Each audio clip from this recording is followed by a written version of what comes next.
ಇನ್ನು ಮೊನ್ನೆಯಷ್ಟೇ ಒಕ್ಕಲಿಗ ಮಹಾಸಂಸ್ಥಾನದ ಚಂದ್ರಶೇಖರ ಸ್ವಾಮೀಜಿ ಡಿಕೆಗೆ ಸಿಎಂ ಸ್ಥಾನ ಬಿಟ್ಟುಕೊಡುವಂತೆ ಹೇಳಿದರು. ಇದರ ಬೆನ್ನಲ್ಲೇ ನಿನ್ನೆ ಶ್ರೀಶೈಲ ಜಗದ್ಗುರು ಶಿವಾಚಾರ್ಯ ಶ್ರೀಗಳು ಸಿಎಂ ಸ್ಥಾನ ಏನಾದರೂ ಬದಲಾಯಿಸೋದಾದ್ರೆ ಲಿಂಗಾಯತರಿಗೆ ನೀಡಿ ಅಂತ ಹೇಳಿದರು. ಇದರ ಒಂದು ಮುಂದುವರೆದಂತ ಭಾಗವಾಗಿ ಇಂದು ರಂಭಾಪುರಿ ಶ್ರೀಗಳು ಕೂಡ ಮಾತನಾಡಿದ್ದಾರೆ. ಲಿಂಗಾಯತರಿಗೆ ಸಿಎಂ ಸ್ಥಾನ ಕೊಡಬೇಕು ಅಂತ ಅವರು ಹೇಳಿದ್ದಾರೆ. ಎಲ್ಲರೂ ಮುಖ್ಯಮಂತ್ರಿಗಳಾಗಿ ತಮ್ಮ ತಮ್ಮ ಅಧಿಕಾರವನ್ನು ಸ್ವಾದ ಮಾಡಿದ್ದಾರೆ. ನಮ್ಮ ಡಿ.ಕೆ. ಶಿವಕುಮಾರ್ ಒಬ್ಬರು ಮಾತ್ರ ಮುಖ್ಯಮಂತ್ರಿಗಳಾಗಿಲ್ಲ. ಆದ್ದರಿಂದ ದಯವಿಟ್ಟು ನಮ್ಮ ಸಿದ್ದರಾಮಯ್ಯನವರು ಈಗಾಗಲೇ ಅನುಭವ ಮಾಡಿದ್ದಾರೆ. ಈ ಮುಂದೆ ನಮ್ಮ ಡಿ.ಕೆ. ಶಿವಕುಮಾರ್ರವರಿಗೆ ಅಧಿಕಾರ ಬಿಟ್ಟುಕೊಟ್ಟು ಅವ್ರಿಗೆ ಒಳ್ಳೆಯದಾಗಲಿ ಅಂತ ಹೇಳಿ ಅನುಗ್ರಹ ಮಾಡಲಿ ಅಂತ ಅವರಲ್ಲಿ ಕಳಕಳಿ ಕೇಳ್ಕೊಳ್ತಕ್ಕಂಥದ್ದು. ಯಾಕೆಂದರೆ ಸಿದ್ದರಾಮಯ್ಯನವ್ರು ಮನಸ್ಸು ಮಾಡಿದ್ರೆ ಮಾತ್ರ ಆಗ್ತಕ್ಕಂಥದ್ದು, ಇಲ್ಲದೇ ಇದ್ದರೆ ಆಗೋದಿಲ್ಲ. ಆದ್ದರಿಂದ ಸಿದ್ದರಾಮಯ್ಯನವ್ರಿಗೆ ಮತ್ತೊಮ್ಮೆ ನಮಸ್ಕಾರ ಮಾಡ್ತಾ ನೀವು ದಯವಿಟ್ಟು ಡಿ.ಕೆ. ಶಿವಕುಮಾರ್ ಅವ್ರನ್ನ ಮುಖ್ಯಮಂತ್ರಿಗಳಾಗಿ ಮಾಡಿ ಅಂತ ಕೇಳ್ಕೊಳ್ತಾ ಇದ್ದೆ. ಕರ್ನಾಟಕ ರಾಜ್ಯ ರಾಜಕಾರಣದಲ್ಲಿ ಮುಖ್ಯಮಂತ್ರಿ ಸ್ಥಾನದಲ್ಲಿ ಬದಲಾವಣೆ ಮತ್ತು ಉಪಮುಖ್ಯಮಂತ್ರಿ ಸ್ಥಾನದಲ್ಲಿ ಹೆಚ್ಚುವರಿ ಸ್ಥಾನಗಳನ್ನು ಕಲ್ಪಿಸುವ ಕುರಿತು ತೀವ್ರವಾಗಿ ಚರ್ಚೆ ನಡೀತಾ ಇದೆ. ಈ ಸಂದರ್ಭದಲ್ಲಿ ವೀರಶೈವ ಲಿಂಗಾಯತ ಸಚಿವರಿಗೆ ಹೆಚ್ಚಿನ ಆದ್ಯತೆಯನ್ನು ಕಲ್ಪಿಸಿಕೊಡಬೇಕು. ಸರ್ಕಾರ ಅಸ್ತಿತ್ವಕ್ಕೆ ಬರಲಿಕ್ಕೆ ವೀರಶೈವ ಲಿಂಗಾಯತ ಮತಗಳೇ ನಿರ್ಣಾಯಕವಾಗಿ ಪರಿಣಮಿಸಿರುವಂತಹದ್ದು ಸರ್ವರಿಗೂ ತಿಳಿದಿರುವಂಥ ಸಂಗತಿ. ಈ ಸಮುದಾಯಕ್ಕೆ ನ್ಯಾಯ ದೊರಕಬೇಕು ಅಂದರೆ ವೀರಶೈವ ಲಿಂಗಾಯತ ಸಚಿವರಿಗೆ ಆದ್ಯತೆಯನ್ನು ನೀಡಬೇಕು ಅಂತ ಹೇಳಿ ಪಕ್ಷವನ್ನು ನಾವು ಆಗ್ರಹಿಸ್ತಾ ಇದ್ದೇವೆ.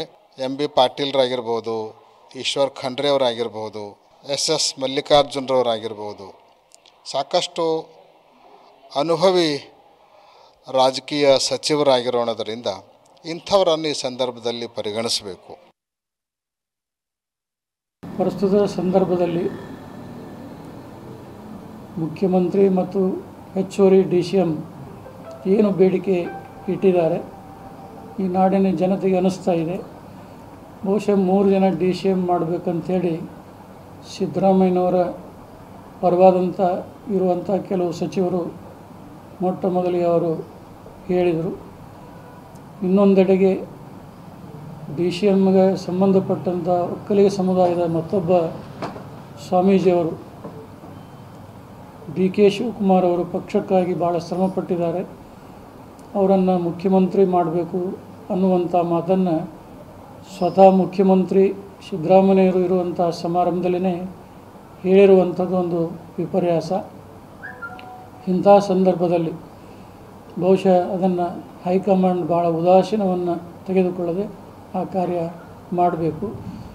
ಏನಾದರೂ ರಾಜ್ಯದಲ್ಲಿ ಬದಲಾವಣೆ ಮಾಡುವಂಥ ಸಂದರ್ಭ ಬಂದಾಗ ಹಿಂದಿನ ಚುನಾವಣೆಯಲ್ಲಿ ಬಹುಸಂಖ್ಯಾತರಾದಂಥ ವೀರಶೈವ ಲಿಂಗಾಯತ ಸಮುದಾಯ ಕಾಂಗ್ರೆಸ್ ಪಕ್ಷವನ್ನು ಬೆಂಬಲಿಸಿದ್ದಾರೆ. ಇಂಥ ಸಂದರ್ಭದಲ್ಲಿ ಎಲ್ಲವನ್ನು ಅಮೂಲಾಗ್ರವಾಗಿ ಬದಲಾವಣೆ ಮಾಡುವಂಥ ಸಂದರ್ಭ ಬಂದಾಗ ವೀರಶೈವ ಲಿಂಗಾಯತ ಸಮುದಾಯದ ಮತ್ತೊಬ್ಬ ನಾಯಕರಿಗೆ ರಾಜ್ಯದ ಮುಖ್ಯಮಂತ್ರಿ ಸ್ಥಾನವನ್ನು ಯಾಕೆ ಕೊಡಬಾರ್ದು ಅನ್ನುವಂಥ ಒಂದು ಧ್ವನಿ ಕೆಲವು ಮಠಾಧೀಶರಿಂದ ಬರ್ತಾ ಇದೆ. ಕೊನೆಗೆ ಮುಖ್ಯಮಂತ್ರಿ ಕೊಡಲಿಕ್ಕೆ ಸಾಧ್ಯ ಆಗದೇ ಇದ್ದ ಪಕ್ಷದಲ್ಲಿ ಉಪಮುಖ್ಯಮಂತ್ರಿಯನ್ನಾದರೂ ಪರಿಗಣಿಸಬೇಕು. ಇನ್ನು ವಿಶ್ವ ಒಕ್ಕಲಿಗರ ಮಹಾಸಂಸ್ಥಾನದ ಚಂದ್ರಶೇಖರ್ ಸ್ವಾಮೀಜಿ ಮತ್ತು ಸಹಕಾರ ಸಚಿವ ಕೆ.ಎನ್. ರಾಜಣ್ಣ ಮಧ್ಯೆ ಮಾತಿನ ಕಾಳಗ ಮುಂದುವರಿತಿದೆ. ಸಚಿವ ರಾಜಣ್ಣ ಬ್ಯಾಂಕ್ನಲ್ಲಿ 500ರಿಂದ 1000 ಕೋಟಿ ಹಗರಣದ ಬಗ್ಗೆ ವರದಿ ಇದೆ, ಆದರೆ ಇದನ್ನು ಉಳಿಸಿಕೊಳ್ಳೋಕೆ ಸಿದ್ದರಾಮಯ್ಯ ಪರ ಮಾತನಾಡ್ತಿದ್ದಾರೆ ಅಂತ ಶ್ರೀಗಳು ಬಾಂಬ್ ಸಿಡಿಸಿದ್ದಾರೆ. ಇದಕ್ಕೆ ಪ್ರತಿಕ್ರಿಯೆ ನೀಡಿರುವಂತಹ ಸಚಿವ ರಾಜಣ್ಣ ಬಡವರ ಪರ ಕೆಲಸ ಮಾಡಿದ್ದಕ್ಕೆ ಸಿದ್ದರಾಮಯ್ಯ ಪರ ಇದ್ದೇವೆ ಅಂತ ಶ್ರೀಗಳಿಗೆ ಟಾಂಗ್ ಕೊಟ್ಟಿದ್ದಾರೆ. ರಾಜಣ್ಣ ಅಂತ ಹೇಳೋದಿಲ್ಲ, ರಾಜ ಅಂತ ಹೇಳೋದು. ಯಾಕೆಂದ್ರೆ ಯೋಗ್ಯತೆ ಇಲ್ಲ.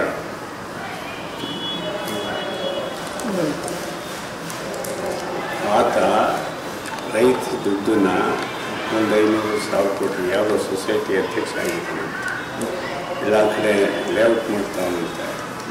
ಬೇರೆ ಅವರ ನೆಂಟುಗಳು ಅವರವರು ಹೆಸರಿನಲ್ಲಿ ಬೇನಾಮಿ ಅಲ್ಲಿ ಕುಂಜಲ್ ಹತ್ರ ಒಂದು ಅಶೋಕ್ ಅರವಿಂದರ ಸ್ಕೂಲು ಹಾಗೂ ಆರ್ಟ್ ಮಾಡ್ತಾರೆ.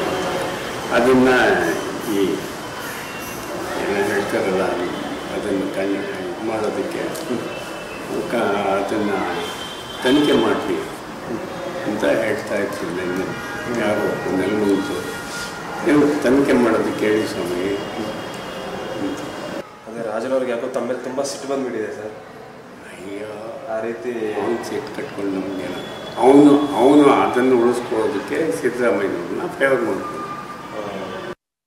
ಅವರು ಅಪೆಕ್ಸ್ ಬ್ಯಾಂಕ್ ನ ಹಗರಣದಲ್ಲಿ ಸಿಲ್ಕೊಂಡಿದ್ದಾರೆ, ಸಿದ್ದರಾಮಯ್ಯ ಪರವಾಗಿ ಮಾತನಾಡ್ತಾ ಇದ್ದಾರೆ ಅಂತ ಹೇಳಿ ನೇರವಾಗಿ ಹೇಳಿದ್ದಾರೆ. ಹೌದೌದು, ಹಗರಣದಲ್ಲಿ ನಾವು ಸಿಕ್ಕಾಕೊಂಡಿದ್ದೀವಲ್ವಾ, ಆಯ್ತು ತನಿಖೆ ಮಾಡ್ಲಿ ಹೇಳಿ, ಯಾರು ಬೇಡ ಅಂತ. ಸಿಎಂ ಪರವಾಗಿದ್ದೀರಾ, ಹಾಗಾಗಿ ಮಾತನಾಡ್ತಾ. ಅಯ್ಯೋ, ನಾನು ಸಿಎಂ ಪರವಾಗಿದ್ದೀನಿ ಅಂತಲ್ಲ, ಪ್ರಜಾಪ್ರಭುತ್ವದ ಪರವಾಗಿದ್ದೀನಿ, ಗೊತ್ತಾಯ್ತಾ. ಸಿಎಂ ಪರವಾಗಿ ಈಗ ಸಿದ್ದರಾಮಯ್ಯನವರದನ್ನ ಈಗ ನಾನು ಹೆಚ್ಚು ಇಷ್ಟಪಡೋದು ಯಾಕೆ ಅಂದರೆ ಸಾಮಾಜಿಕ ನ್ಯಾಯ ಕೊಡ್ತಾರೆ, ಬಡವ್ರ ಪರವಾಗಿರ್ತಾರೆ.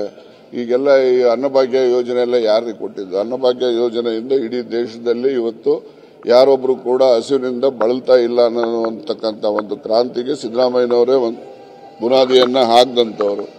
ಬಡವ್ರ ಪರವಾಗಿ ಕೆಲಸ ಮಾಡೋರಿಗೆ ನಾವು ಯಾವಾಗಲೂ ಕೂಡ ಬೆಂಬಲಿಸಿದ್ರೆ ಇನ್ನೂ ಹೆಚ್ಚು ಬಡವ್ರ ಪರವಾಗಿ ಕೆಲಸ ಮಾಡ್ತಾರೆ. ಇನ್ನು ರಾಜ್ಯ ರಾಜಕಾರಣದಲ್ಲಿ ಸಿಎಂ ಬದಲಾವಣೆ ಚರ್ಚೆ ಜೋರಾಗ್ತಾ ಇದೆ. ಕೇಂದ್ರ ಸಚಿವ ಜೋಶಿ ಮಾತನಾಡಿ ರಾಜ್ಯ ಸರ್ಕಾರ ನೆನೆಗುದಿಗೆ ಬಿದ್ದಿದೆ, ಕಾಂಗ್ರೆಸ್ಗೆ ಕಮಾಂಡ್ ಇಲ್ಲ, ಇನ್ನು ಹೈಕಮಾಂಡ್ ಇಲ್ಲಿ ಅಂತ ಪ್ರಶ್ನೆ ಮಾಡಿದ್ದಾರೆ. ಇತ್ತ ಸಂಸದ ಗೋವಿಂದ ಕಾರಜೋಳ ಕೂಡ ಮಾತನಾಡಿದರು. ಮುಖ್ಯಮಂತ್ರಿ ಕುರ್ಚಿಗಾಗಿ ಕಾಂಗ್ರೆಸ್ಸಿಗರು ಕಚ್ಚಾಡ್ತಿದ್ದಾರೆ ಅಂತ ಕಿಡಿಕಾರಿದರು. ನೋಡಿ, ಇದರಲ್ಲಿ ಸ್ವಾಮಿಗಳ ಪಾತ್ರಕ್ಕಿಂತ ಹೆಚ್ಚಾಗಿ ಕಾಂಗ್ರೆಸ್ ಪಾರ್ಟಿಯವರೇ ಇದನ್ನ ಎಬ್ಬಿಸ್ತಾ ಇದ್ದಾರೆ. ಸ್ವಾಮಿಗಳು ತಮ್ಮ ಅಭಿಪ್ರಾಯವನ್ನು ಹೇಳಿದ್ದಾರೆ, ಅದು ಬೇರೆ ವಿಷಯ. ಆ ಸ್ವಾಮಿಗಳು ಹೇಳುವಂಗೆ ಯಾಕಾಯಿತು? ಇವರು ಎಬ್ಬಿಸಿದಾರಲ್ಲ, ಅದಕ್ಕೆ ಇದು ಸ್ಥಿತಿ ನಿರ್ಮಾಣ ಆಗಿದೆ. ಇದರಿಂದ ಅಧಿಕಾರಿಗಳಲ್ಲಿಯೂ ಗೊಂದಲ ಆಗಿದೆ. ಮುಖ್ಯಮಂತ್ರಿಯಾಗಿ ಇವರು ಮುಂದುವರಿತಾರೋ ಇಲ್ಲೋ, ಇವರು ಉಪಮುಖ್ಯಮಂತ್ರಿ ಇರ್ತಾರೋ ಇಲ್ಲೋ, ಇವರ ಅಥಾರಿಟಿ ನಡೀತದೋ ಇಲ್ಲೋ, ಈ ರೀತಿಯಾದಂಥ ಪ್ರಶ್ನೆ ಇರೋದ್ರಿಂದ ಇಡೀ ರಾಜ್ಯ ಒಂದು ರೀತಿಯಲ್ಲಿ ನೆನೆಗುದಿಗೆ ಬಿದ್ದಂಥ ಸ್ಥಿತಿಗಳಲ್ಲಿ ಎಲ್ಲ ಸಂಗತಿಗಳಿದ್ದಾವೆ. ಸರ್ಕಾರದ ಸ್ಥಿತಿ ಸರಿಯಿಲ್ಲ. ಮುಖ್ಯಮಂತ್ರಿ ಕುರ್ಚಿಗಾಗಿ ಕಚ್ಚಾಡ್ತಾ ಇದ್ದಾರೆ. ಹೀಗಾಗಿ ರಾಜ್ಯ ಸರ್ಕಾರದಲ್ಲಿ 2-3 ಗುಂಪುಗಳಾಗಿದೆ. ಒಂದು ಸಿದ್ದರಾಮಯ್ಯನವ್ರ ಗುಂಪು, ಇನ್ನೊಂದು ಕೆಲವರು ವೀರಶೈವ ಲಿಂಗಾಯತರದೊಂದು ಗುಂಪು ಮತ್ತು ದಲಿತರದೊಂದು ಗುಂಪು. ಹೀಗೆ